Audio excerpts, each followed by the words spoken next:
Welcome back to On the Record. I'm here with Marc Hollingsworth, who claims that he's with Eaton, but the sign on his chest says IBM, and we'll get to that in a minute. First of all, welcome to the show. Thank you very much. So what do you do for Eaton? I'm a global accounts manager for Eaton, and I run the IBM account.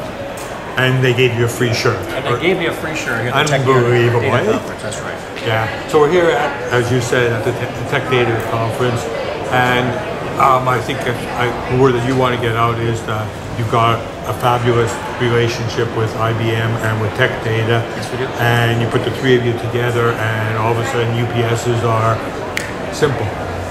You make it sound simple. Good, so thank you very much. No, thank you very much. It was great. Let's talk about it. Okay. Like, I mean, UPSs is such an under-talked about part of this industry, and yet when something goes wrong and it's caused by that, as a matter of fact, tons and tons of errors that we don't even know about are caused because of bad power. That's right. It's unbelievable how much, So let's talk about why, first of all, you think it is, and I have my own opinions, and I will chirp in on them, but why do you think that UPSs have an attach rate of something like 20% in the SMB marketplace?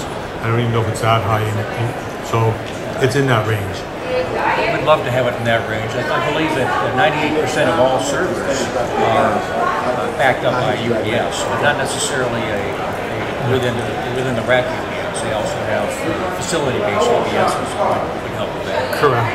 So why is it that, like, I mean, let's put the blame where I hate to say this and don't like to do this, but on the VAR or the channel partner.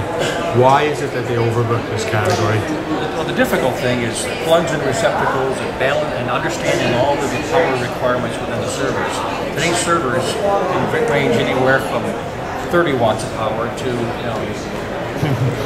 kVAs. A lot of watts of power, PW power. So making certain you can balance that and select the right UPS is a real challenge. But I think it gets even more. Like I've been where I've gone into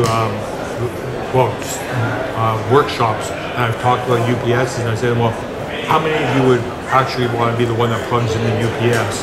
And this is single phase stuff that you plug into the wall, just like you do your stereo. Right. And they all just about everybody in the room will keep their hand down. Well, what are you scared of? And they go, well, it's power. We don't do power. Right. So how does a company like yours make the problems go away? It's a great question. One of the things that Eaton does differently to help our OEM partners is we put together selector tools, and we put together easy ways to make the VAR attach a UPS to their products. The VAR, they're IT based. They understand how to do virtualization. They understand how to do consolidation and how to make a data center run more efficiently from an IT perspective, not necessarily from a power perspective. Well, that's why companies like Eaton that have the technology in the background thrive. But you also give them configurators. You've got dedicated staff, I believe, at Tech Data, don't you? Yes. So good. I hate to have been wrong and say that. No, you're going to come back and get mad at me.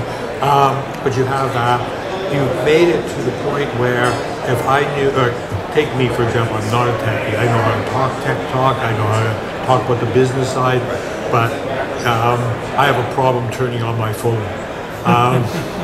Every day I have to be retrained on that.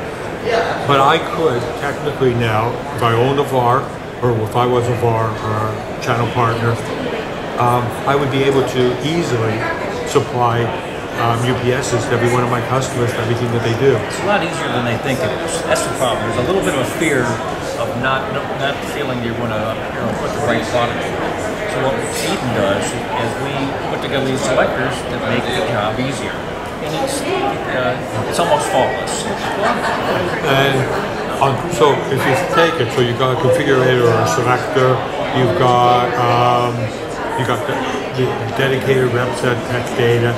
You've got IBM now who have field people out there. So if a VAR who, if you get lucky enough to get inside a place where they want 10, 15, racks of power. Racks of power. All they have to really do is make a phone call detect data, I guess, would probably be the best place. And they would organize the whole thing for them. Everything from telling them what they need to do, helping them spec it out, helping them price it out, helping them install it. Like it's just, and the nice thing is that they earn somewhere around what, 30-35% points on it. Some of them do, yeah, that's right. And yet they would rather go out there and forget about the bots, you know, signing up and getting $100,000 in their pocket at the end of it, or whatever it happens to be. They would rather go out there and sell a notebook and make 3 points on a $1,000 notebook. Okay, I don't know about you, but to me, there's something wrong with that equation. I would agree. So, what advice do you have for me? The advice I would have is that don't stop at just selling the server. You know, when you're talking to the folks, wrapping the server with a variety of different options, it allows you to now sell a solution to your customer rather than just a box. Moving different boxes, you know, you're going to be wound up, you're going to wind up as the lowest bidder, that's who's going to win the business. But if you can provide a solution that says, look, I'm going to roll this in, you'll just plug it in and away you go, then you really have something. And if they don't do it, and something goes wrong with the data, then what happens? Then they're in trouble. That's right. And they're going to lose a client. That's absolutely right. Like, it's, you know, the UPS is an insurance policy for the end user, but selling a UPS is the insurance policy for the VAR. You know, it's interesting. A UPS is really designed to do two things. One, it's the condition of power that comes in, because there's all sorts of things. Frequency variations, voltage drops, current drops. I mean, it's brownouts, blackouts, the whole works. And it's got battery backup. But the problem is, when it does go down, you do lose power. You got 5 minutes to either start up a secondary power, whether it's a genset or whatever, or if you're an IT manager and you don't properly size this, you got 5 minutes in order to update your resume in order to get it posted on LinkedIn so you can get a new job. Exactly. On that note, my comment, and I'll end it for you, because I can say this with a lot more sincerity than they might take it from you, and that is, don't sell hardware without selling a UPS. It's just, one goes with the other. It does. You're right. Thank you very much. Thank you. Pleasure having you on the show.